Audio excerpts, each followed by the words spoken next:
Buongiorno, everyone. How's everybody doing today? Is anybody here? I hope so. Anyway, good morning, everybody. I'm Alessandro Boga, the Italian specialist at Wilson Daniels. I'm back here again on the IG Live to talk with another producer of our Italian portfolio.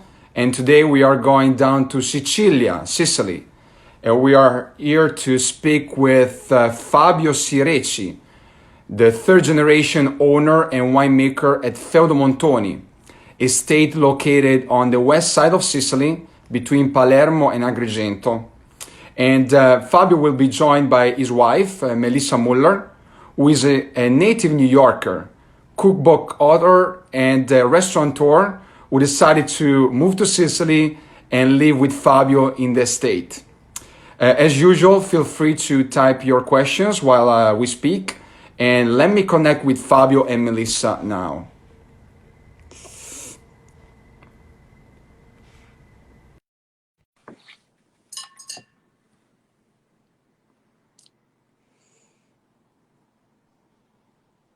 Buongiorno. Buongiorno. Ciao, come state? How are you? Very good. Oh my God. How are you, Alessandro? Very good. It's actually a pretty cold day in New York. It seems like the Northeast is going to get maybe a snowstorm, which is kind of insane to hear, but hopefully here is not going to come. But anyway, I'm very glad that I see some great sunshine in Sicily right now. Yeah. Facciamo vedere un po' di sole della nostra Sicilia. Yeah, we are having a beautiful springtime. Today was a bit summertime. It was 30 degrees Celsius. Wow, Celsius, yeah. So it's about 90 degrees in Fahrenheit. Yeah. Great. So it's coming through the vineyard today, so it's refreshing. Nice. Yes, awesome. Well, let's start our chat. So I want to hear what's going on in Sicily with all the situation in terms of how's the virus situation in Sicily. I know that the south didn't get hit as much as the north. So and you guys are kind of in a social distancing place as usual. Like there's no change in any behavior for you. Right? Yes, as you visited. But we, as you said, Sicily was not hit as bad as other parts of Italy, especially in the north. And we here at Montoni specifically are very isolated, like completely isolated. And we're here, so we don't need to leave Montoni in order to, for our vegetables, for our foods. So we're in a very fortunate position, of course. And other than a few measures that we've had to put into place, but the agriculture has been working. We never haven't stopped. We work with agriculture. Of course, in Italy is permitted because people need to eat fruit and to vegetables and meat. And of course, agriculture was always permitted to work, and we never stopped. And the lucky is that we work outside, of course, so there is a natural distance between us, workers to worker, and that's what makes us lucky. Exactly, it's a natural social distancing. Right, exactly. It's a natural social distancing. Exactly. Yeah. Probably this is our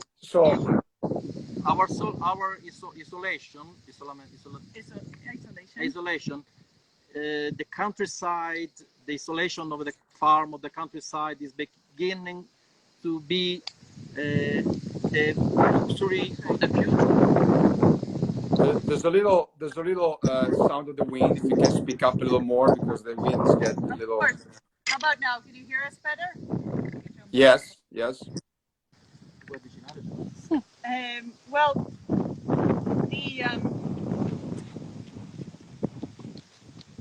I'm sorry. We were on the social distancing, yes, but right. But no, I was saying I was saying, yes, you are. You call yourself an island within the island. Yeah. So can you explain that or what that means? We are here. I don't know if the island, that Sicily, is in the opposite side in Instagram. Personal. But of course, we have to remember,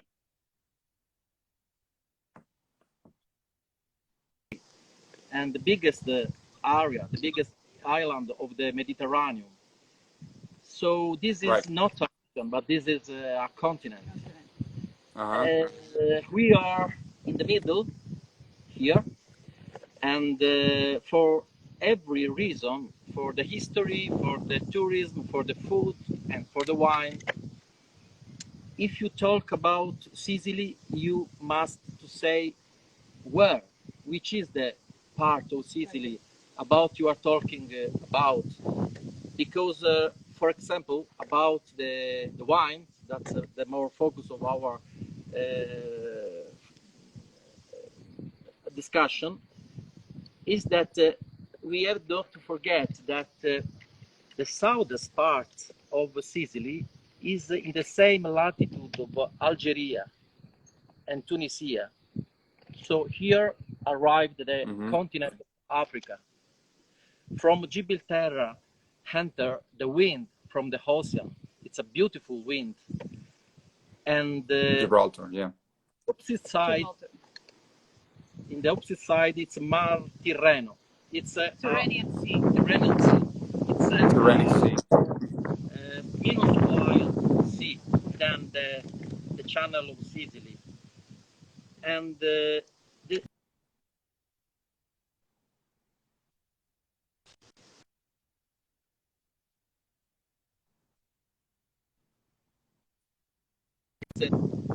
3,300 meters above sea level. It's here.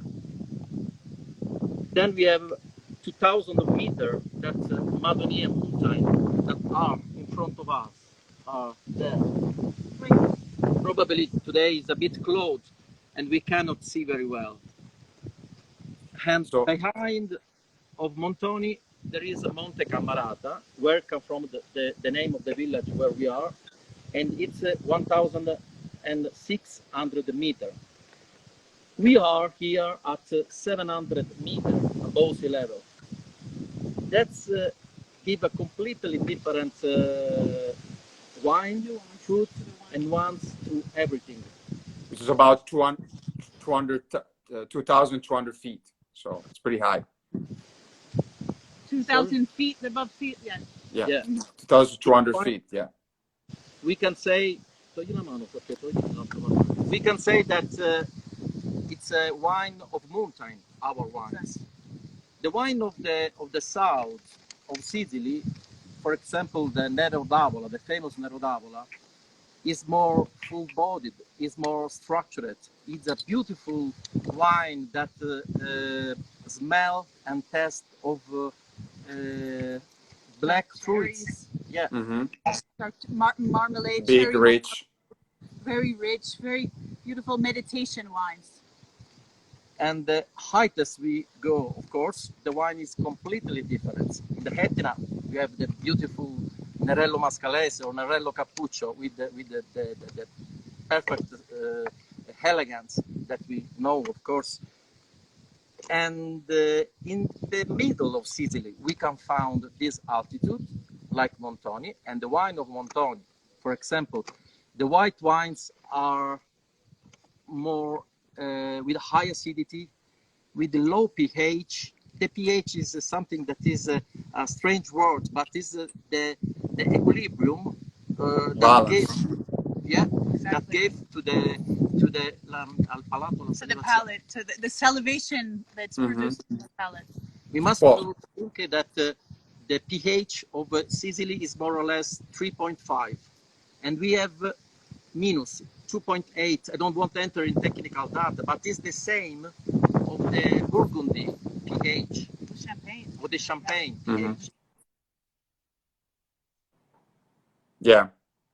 Let's go back 1 second to the to talk about the history of the Feudo Montoni. So I think the connection is a little blurry right now. Do you guys hear me?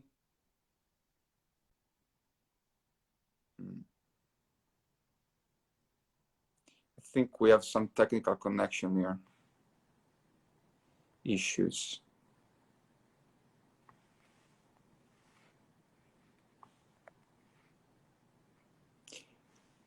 Can anybody tell me if they have a bad connection as well, please?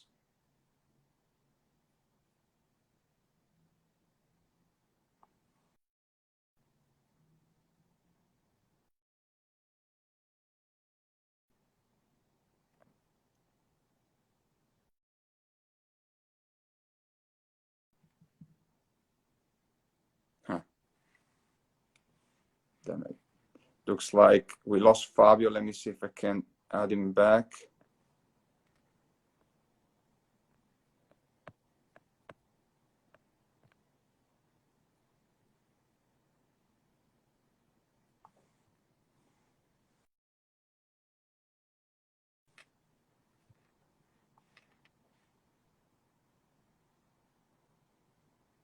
Yeah. I'm trying again to, okay. Let me see if we are trying back. Okay. Now it looks much better, the connection. Good. Can you hear me? Yeah. Well, we hear you loud and clear. Okay, great. For some reason, at some point, it was like not a good connection. Anyway, isolated the two with the Wi-Fi. So. That's also what is caused by the natural isolation, right? Sometimes also the connection goes away, so it's okay. All right, so you were talking about this natural isolation of Montoni and the high elevation, but I wanted to ask you also to go back a second and speak about the history of Feudo Montoni, because you're the third generation owner winemaker.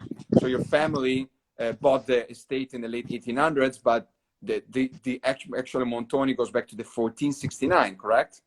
Exactly. So can you talk a little bit more about what happened with all these centuries?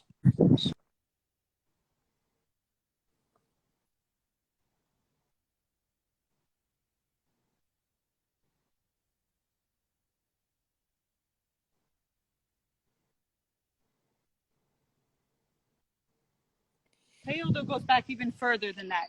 But the Balio that we'll show you in front of us, where the cellar is here. And as I said, the construction is finished in 1469. And we have wine traces that winemaking already started in that period as well. There's a treatise that was written by an agronomist in the 1500s that talks about Montoni, actually, and talks about the wine of Montoni.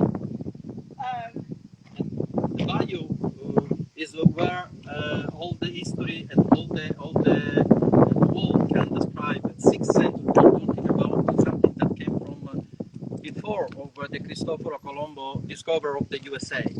So for me, it's very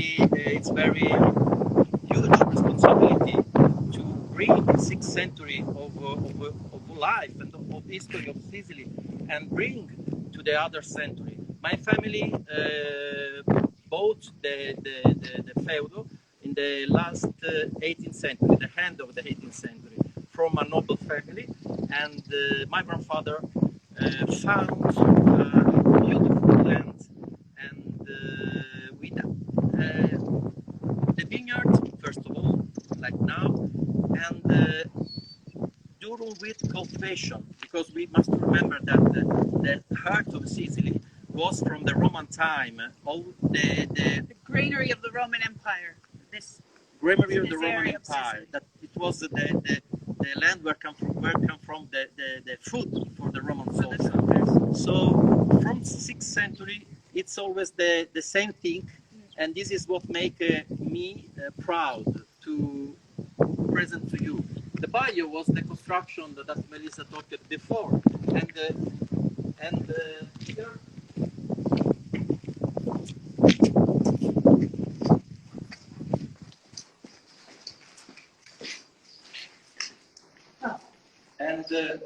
here was the Fabio, where all the life happened. Here there was the church, there was the school, there was the bakery, there was the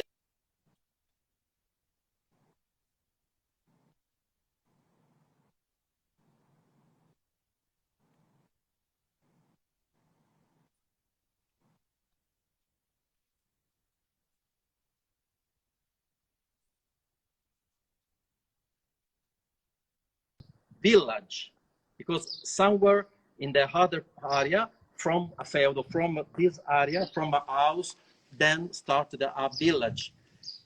Where there is not a village now, there is something that is like here, that you can see that if you make a small tour, that every door was the door of a shop. A different shop or a different for a different purpose.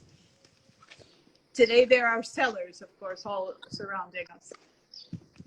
Everything was, of course, for the autosufficiency. The autosufficiency of those who lived here. And after 6th century, we try to make the same. For example, in the organic concept, I am very happy and I am very proud to not buy anything. For example, you are online, it's okay? Hear us, Alessandro? Yes. Okay. Yes. I mean, the video's been blurry from my side for like forever. I hear you, but I hear you a little far. So maybe I don't know. I was saying that this concept of isolation and of autosufficienza, it's something that makes me proud. For example, in the organic system of growing for the vineyard, for the fertilization of the vineyard, we use to seed in the land the fava beans, the peas, honeysuckle, honeysuckle, all nitrogen-fixing plants that take. We'll go back to where we were. That take the nitrogen from the atmosphere and pull it into the roots of the nitrogen-fixing plants, fertilizing the soil. Because there are small bacteria that transfer the gas from the atmosphere to the land. And if you pull out one of the plants, you can see the roots that are full of white powder. Little like dust on the. Mm-hmm. This is the nitrato. This is the nitrogen. Yeah, and so the other, for me, it's very happy to work with, and a lot of things at the beginning of my history.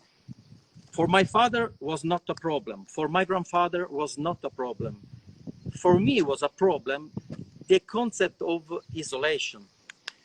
And the problem was that at the beginning, my wine, the wine that I produced, was different than the other wine. For example, the Nero d'Avola, 25 years ago, when I presented this wine to the international fair, people say, oh, this is not Nero d'Avola. And for me, it was very frustrating. And my lucky was that I met Mr. Giacomo Takis, the famous winemaker of Sassicaia, Ornellaia. He was working here for the Istituto Regionale della Vite e del Vino. He was looking for the Nero d'Avola, the Catarratto, not the best, but the original, the typology, and the different area of Sicily, as I said before. So when he met me and he drank Rucara, that's one of our wines, he said, but this is something for him very different.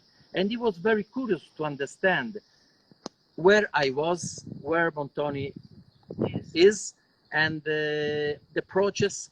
And then he gave to me the energy and the confidence. When 20 years ago there was a world full of full-bodied wine and vini muscolari, wines full of muscles, because people from all over the world thinking to Sicily think to have full-bodied wine. That's not true. There are different wines. Takis say that our Nero d'Avola, for different reasons, was different. One of these is because we have one crew.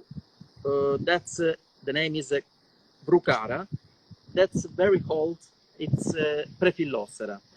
I can show you. Unfortunately, we cannot go in the vineyard, but the internet in the vineyard is It's worse than here. So. So you can Yes. see downstairs that there are 2 hectare, 0.2 of Brucara. This was the vineyard that my grandfather found when he bought the land. And of course, at the end of the 18th century, it was Prefillosera from 1800s. Yeah. From these jewels, Giacomo Takis said to me that I must to focus the attention on this one. We are saying 20, 25 years ago, when the world was looking for full-bodied wine, he said to me, but this wine is of course Prefillosa, and the other. I said there are other vineyards, D'Avola and the Catarratto and Grillo and other grapes, and how do you implanted them? I said my grandfather, of course, with the whole system of wild vines and then grafted. Sometimes with the propagine, very old system.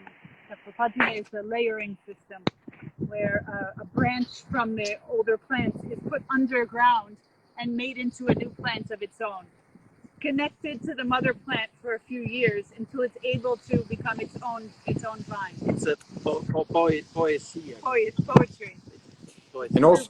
And also you do a massive selection from Brucara for the Lagnusa, the single vineyard that you have on Nero d'Avola. But it's important to say that here we have not vines that came from the nursery garden. Yep. You are the nursery for your own vines.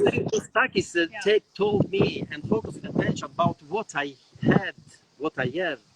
But the problem was not my grandfather. The problem was not my father, because they were of the end of the 18th century or beginning of the 19th century. The problem could be me, my generation, because I can internazionalizzare, Internationalize. omologare. Homogenize. So for me, the meeting with him, we have the different meeting. He never was my winemaker, I have to say. Was very important. He said to continue what made my father and my grandfather. So we now continue to implant the new vineyard, growing has the wild vine, and then after 1 year, we graft. Bringing. My English is not perfect. No. Bringing the scion, the small piece of wood from the mother plant. And grafting. That's one, for example, Nero d'Avola that we call NDA 23, and then we transfer in the new one, like Lagnusa, the other wine that we have of Nero d'Avola. But we are talking about a vineyard of 40 years old, because here the concept of age, it's not 1 year, it's not 10 years.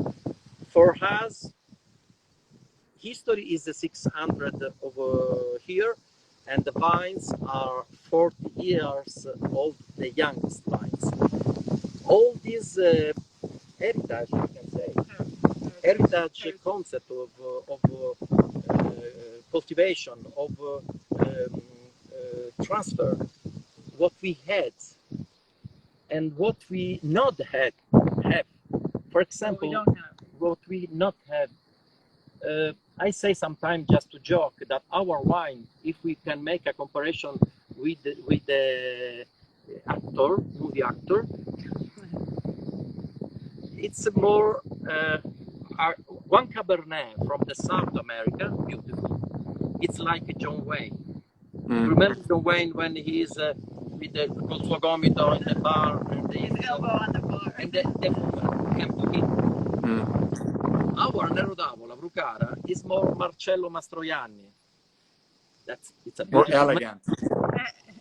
but it's un po' più Charming. It's a little more shy. You must to understand what he is. You must to approach to him. It's a beautiful feeling. Probably sometime more interesting the concept of wine. In the wine, everything that we are talking about gave us something that if after 25 or 30 years to drive my car in the international fair and to talk and to present, sometimes I am very tired I feel to be like a drop in the ocean when I talk, because the world has a concept different than what the Sicily can offer. But he is very enthusiastic to you. It's my target to transfer. Yeah. We have. So this is what now I have for the wines. As I said before, it's beautiful like Marcello Mastroianni. It's elegant like him. Probably all the women in the chair don't go to him. So in the market concept, we don't sell millions of bottles, and we don't want to sell like John Wayne milioni di sguardi. Millions of spares. Fabio, we have a question from our followers. So we see the turbines in the background, and they're asking if you're sourcing any energy from those turbines. Here we are in a big valley that cuts the Sicily from the north to the south. So when arrived the wind from the, we said, continent of Italy, because sometimes we don't feel to be in Italy, we are in Sicily, came from the north, it's a cold wind, and it's a tramontana, and came from the Mediterranean, or from the north of Italy. When it came from the south, came from the Africa. Fabio, try to stay closer, because your audio goes away if you get far away. Okay. It's hard to hear you if you go far away. Okay. I was saying that it's always windy, and in this valley there is the wind from the north that came from Martirreno. It's cold. It came from the north of Italy, or from Europe. And when it came from the south, it came from Africa. It's sometimes more hot winds. It's hot called winds. the Scirocco winds. So the windmills are here, and they, of course, are a beautiful, I would say, sign of the times. Yeah, it's beautiful. It's beautiful. And here there is a big warehouse where they store the energy, and then they gave to us. It's a big company, of course. And I am happy to switch on the light of the cellar, and think that this light came not from petroleum and from oil, some the wind, some war area of the world. Yeah. So let's talk a little bit about the soils. I know that you're planting your wide varieties on the higher part of the hill, and the rest on the lower part of the hill. What kind of differences in the soil? Well, the soils that at our highest point, like you said, where the whites of the Catarato and the Grillo are very sandy soils. Specifically where the Catarato is, the crew is called the Masso. Masso in Sicilian dialect means a conglomerate stone. I go to drink from Masso. Okay, Fabio's picking up a Masso, as I explained. The Masso is, like I said, conglomerate, but it has pieces of, you can see calcium, very white rock in there, pieces of red, iron-rich stone. So iron-rich that when you touch them, your hands fill up with a red powder. Or when it rains, there's tends to be puddles around the vineyard that red blood-like, they look like an accumulation of blood around the vineyard from this red that is pulling out of the stone. That's the Catarato. The Grillo is also at our high point, but it's more of a fine sand, like a beach sand. also mineral rich, but it doesn't have the conglomerate stone held within it. Then, as we move down, the valley, which is behind me, is the clay-rich soil. So the gray clay-rich soil where the reds are, like the Nero d'Avola Lagnusa, where the Pericone Core, and the crew of the Nerello Mascalese as well, which we vinify as a rosato. So now at that point, the highest point, the sand is called the fleeshing effect. The sand has come over millions of years down the mountain, slided over that clay, and at the lowest points also has accumulated in the sandy. Here we are. So, okay. So here's the conglomerate from the Masso. Okay, with his all different pieces connected. Okay, here we are. I don't know if you can see that okay. Yep.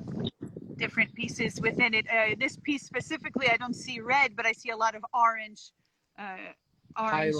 which is also the iron within the stone, and small pebbles that show that once this area in Sicily in general was underwater. Under the sea. Under the sea, yes, under the sea. Then we move to the Grillo, the sandy soil that I mentioned. It's the like the very beach different soil. Totally different, but you see the colors are all. It goes together. I mean, one vineyard is right next to the other, but this produces a very beautiful, very floral Grillo. Then this is see. I go to bring a bit of land. Okay, Fabio's going to get the clay, but in the meantime, this is a sandy soil that we find at a lower point in the Vrucara vineyard at 500 meters above sea level, which is this beautiful black sandy soil, very humus rich. And this is also where the Inzolia grows. Where the Inzolia grows, we call it the Fornelli vineyard. Fornelli because there used to be forni, or in English, ovens, where the bricks were made. Actually, the bricks that were used to create Montoni were.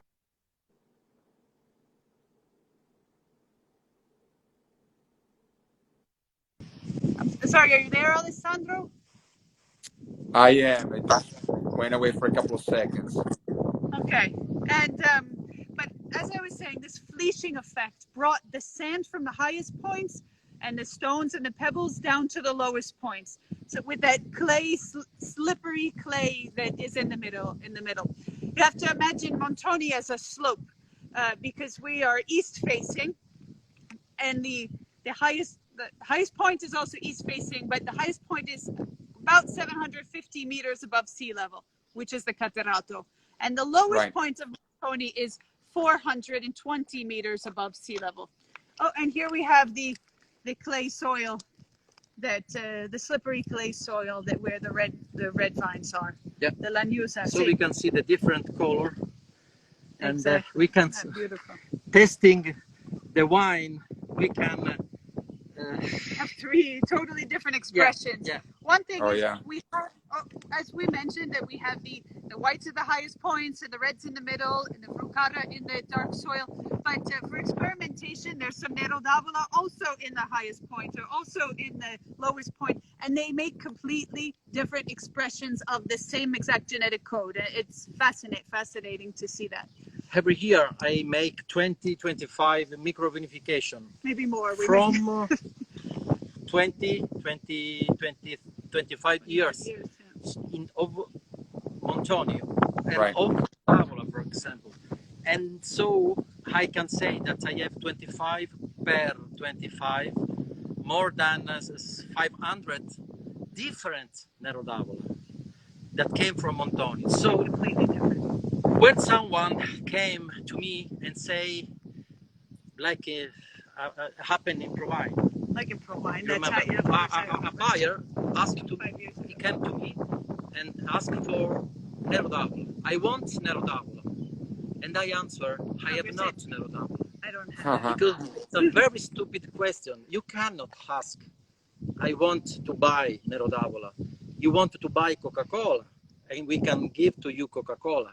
But if you want to approach with us, you should first of all be in the same concept of feeling with the patient, with the wine.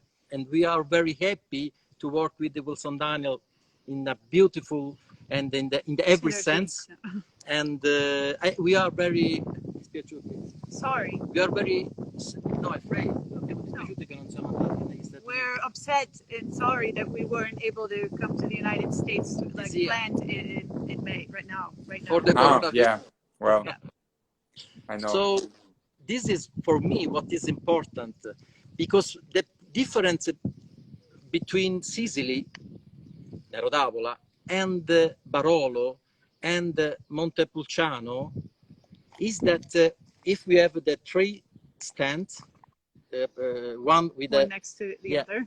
Barolo or Côte d'Or, it's a land beautiful. I love Barolo. Small, but when I present me that came from Sicily, I must first of all to, of course, describe the Sicily, but then inside of the Sicily, who approach the wine world and the wine producer should or must to understand that you should learn, you should drink wine, different wine, depending on where come from. Exactly. I must to say another thing, that we are lucky because we have in Sicily 350 days of sun shining. That's true.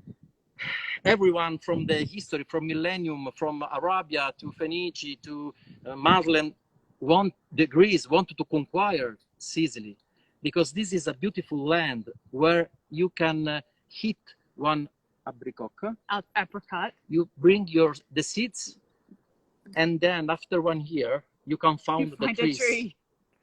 So that this power, very fertile. Very unique to Sicily, yeah.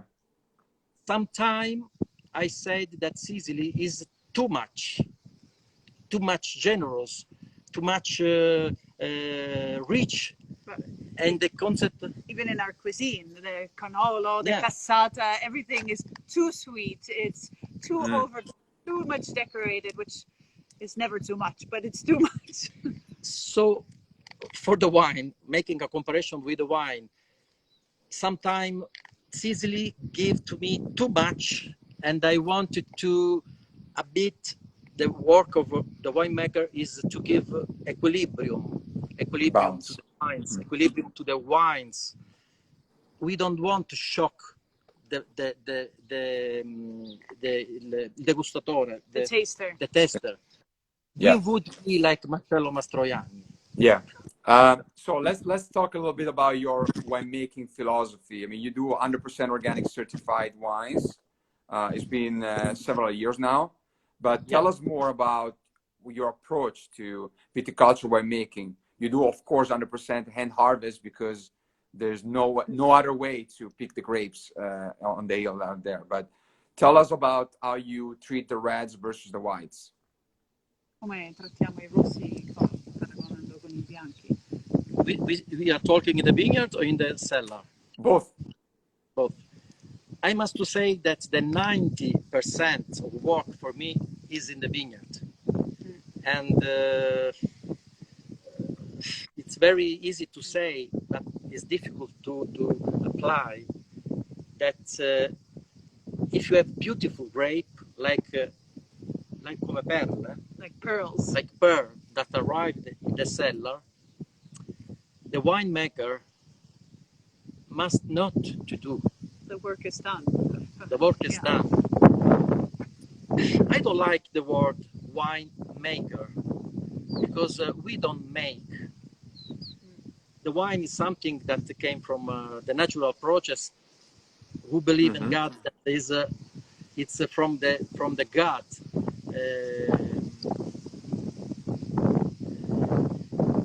The chisel, we, the man, the farmer, the grower, the pruner, must only to balance and to talk with the vines. Now we are making the potatura verde. We're right now doing the green pruning in the vineyard. Yeah. It's something that if you start to do, it's something that linked to the vines.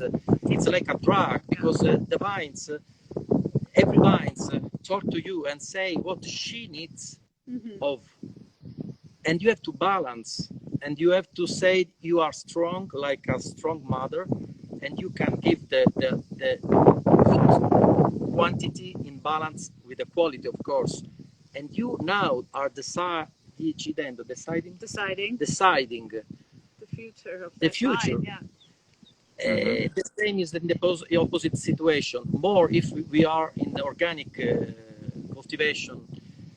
Yeah, I just want to mention, Alessandro, you said we're justifiably so we're organic certified for 10 years, but Montoni's always been in organic. And it's important to note that because the climatic conditions of Montoni allow Montoni to be inorganic. Right. And the interventions that we do, like seeding the nitrogen fixing plants and so many other things. But it's that wind, it's the sun and Elevation. It's a microcosmo and Microclimate, yeah. The first thing that make me proud to be organic are to have the grass under the vines. Yeah. I am very afraid when I see vineyard too much clean, like come un salotto.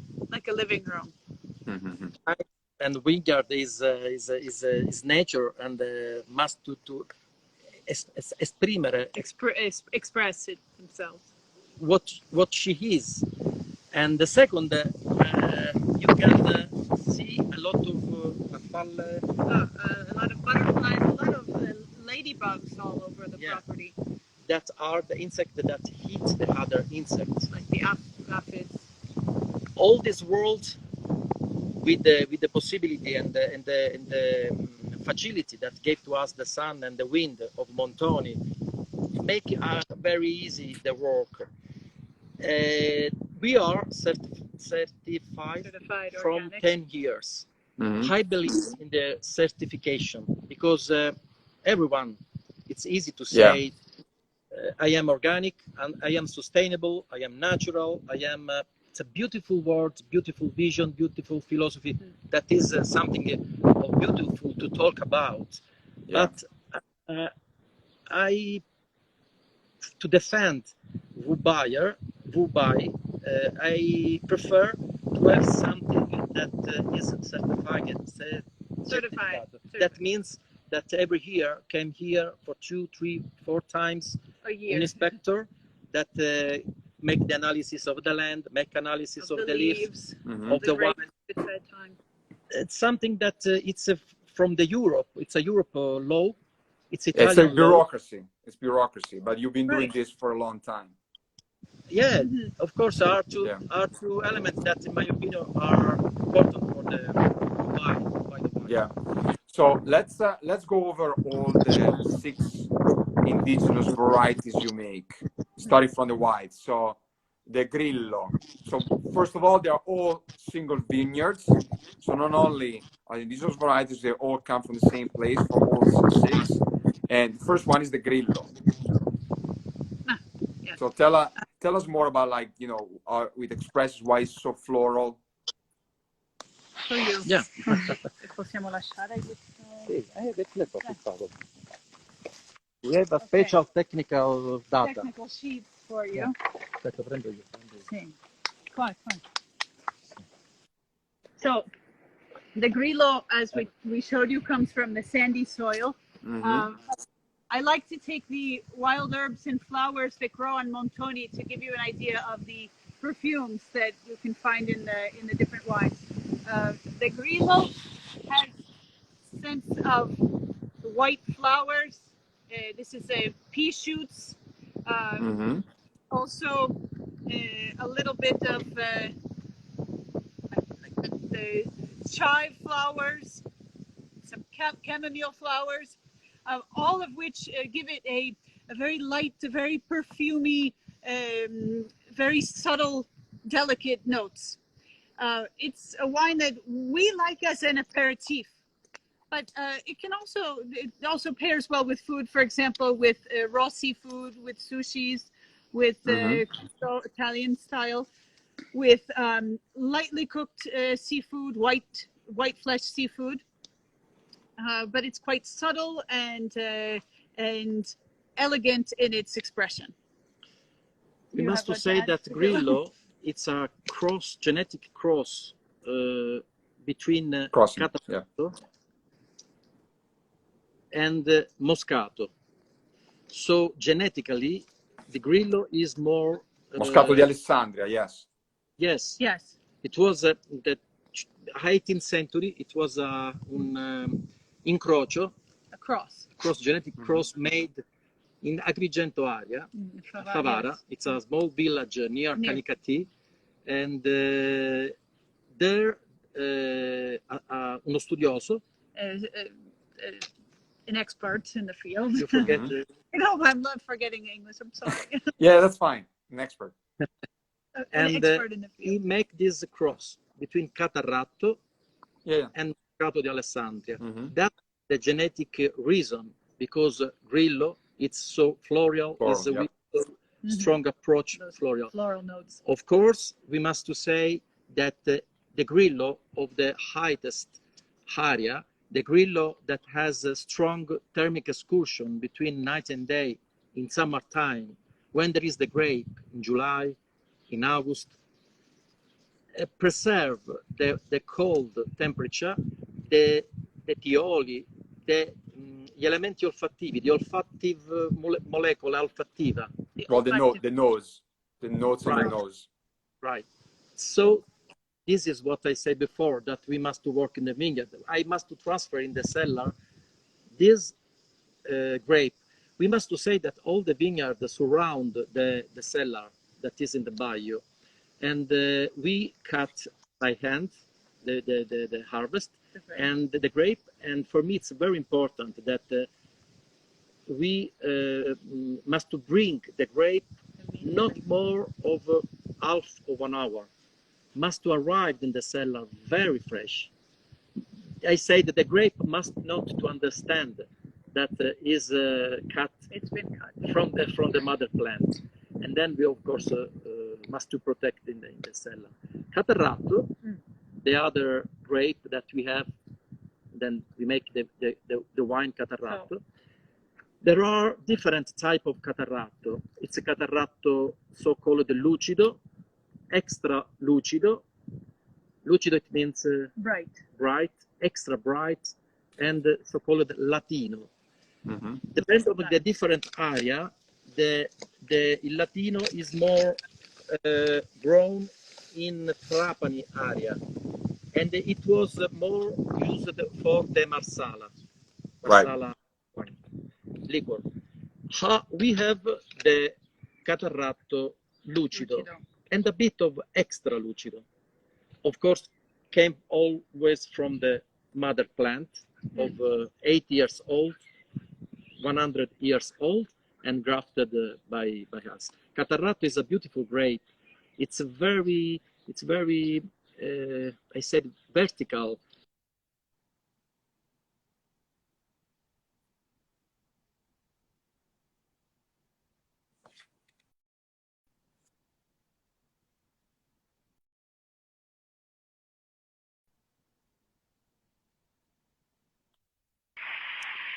I lost you for a few seconds. Okay, keep going. I don't know if it's you or me, honestly, at this point.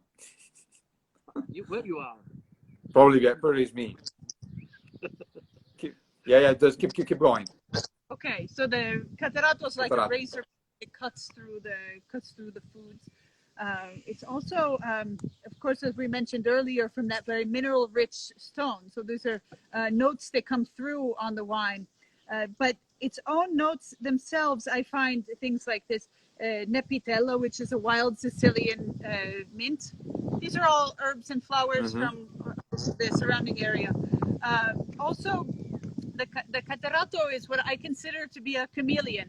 I pair it with almost anything, and it adapts itself. It changes its colors almost depending on what we're pairing it with. In fact, I often, when I prepare a meal and have lots of different appetizers on the table of all different styles and flavors of appetizers, I love to serve the Catarato because it's the perfect wine for each bite that you're taking.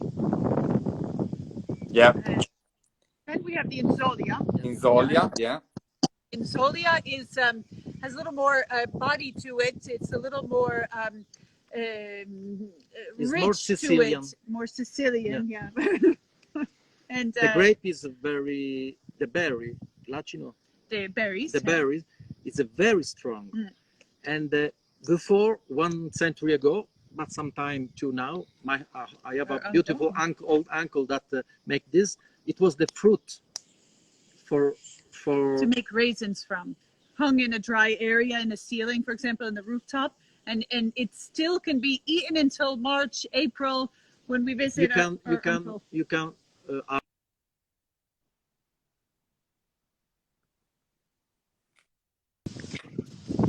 are you all right? We're here. Okay.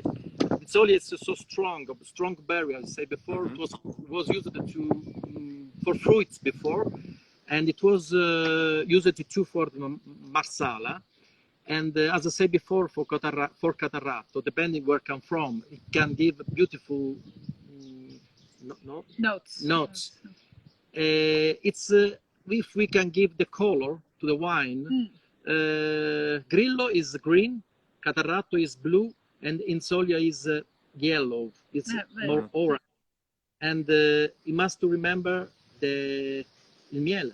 Honey. It's very honey rich. In the aging of the wine, it's a beautiful expression of honey and anice. And anise seed. It's very, very interesting grape. Oh, it's very interesting. It has also notes of my favorite, wild fennel. Oh, I love wild fennel. Yeah. So, this is also used a lot in our cuisine in so many different dishes. It grows everywhere right now in the spring. Then Perricone. Perricone is our richest, fullest red of all of the three reds that we produce, and it's interesting because the Perricone is the latest that we harvest, the last grape next to the Brucata grapes that are harvested.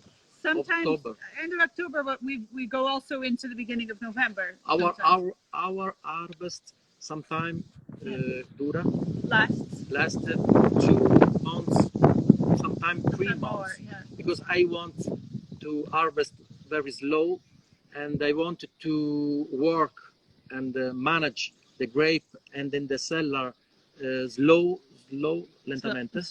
slowly, because I must to have the time for each liter of wine. Sometimes I remember that I had strong Duris country con mio padre.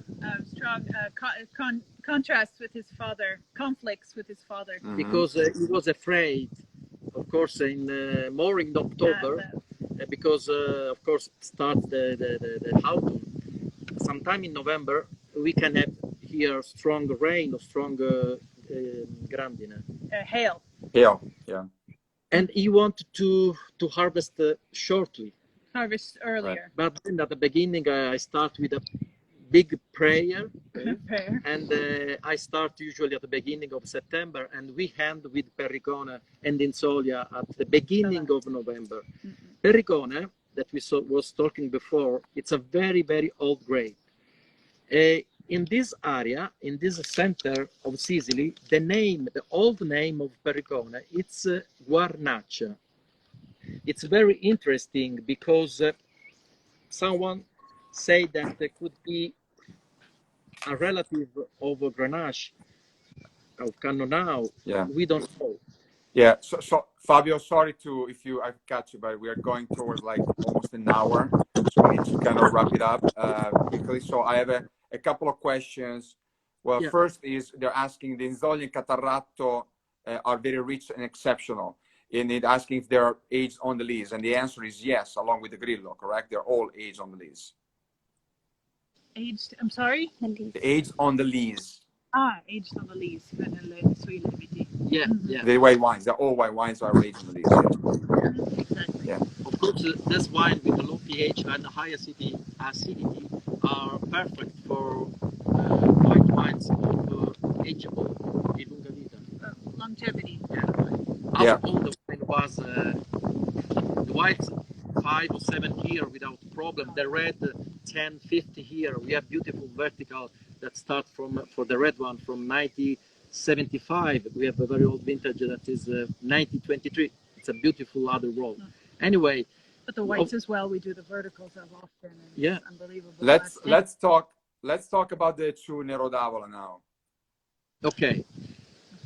As I said before, Nero d'Avola, we produce a different Nero d'Avola than the other. And in the Montoni, where I made 600 micro vinification of different Nero d'Avola, I choose 2 Nero d'Avola. One is the Brucara.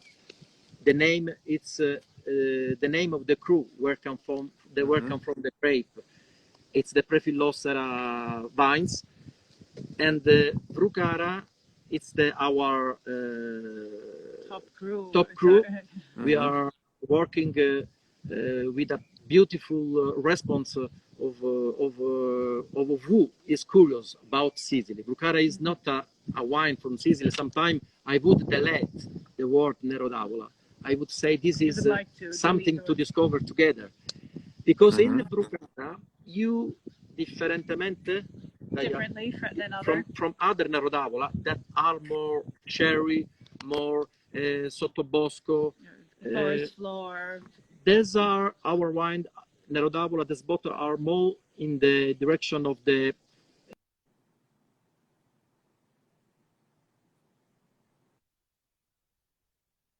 Sì, sono qui. It's more mental, and one of the reason the name of Brucara was a name that advised Mr. Takis to me, because he always smell the smell of mint very special, and one of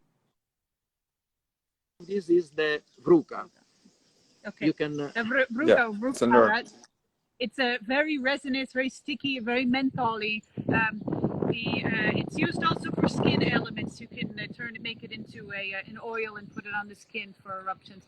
But the smell is extremely menthol, more than even a eucalyptus. And the other is this is called erba bianca, or it's the absinthe, basically wormwood, which is used in absinthe, or was smoked by Baudelaire and Van Gogh. That has another unique, very mentholy, but a different type of more musky, smoky type of menthol to it. Yeah. That are found. And then you make not a big production of Nerello Mascalese Rosato. Yeah. Nerello Mascalese now is a very famous grape because beautiful Etna. I apologize, but it tells me here that I have only less than 2 minutes remaining. And then it's going to cut off, so we have to wrap it up. So Nerello Mascalese, it's came always from old vines, and we make a rosé, and it's a very light rosé with a high acidity, beautiful to be paired with seafood, with also with the white meats and rabbits and different game. But we didn't talk about the Lanusa, what to pair it with, because that's our last minute, and I call it surprise pairing. Our Nero d'Avola Lanusa should be slightly chilled and served, in our opinion, with tuna or with swordfish, with fish, mackerel, with sardines. Fish with the wine. Yes, fish with the wine.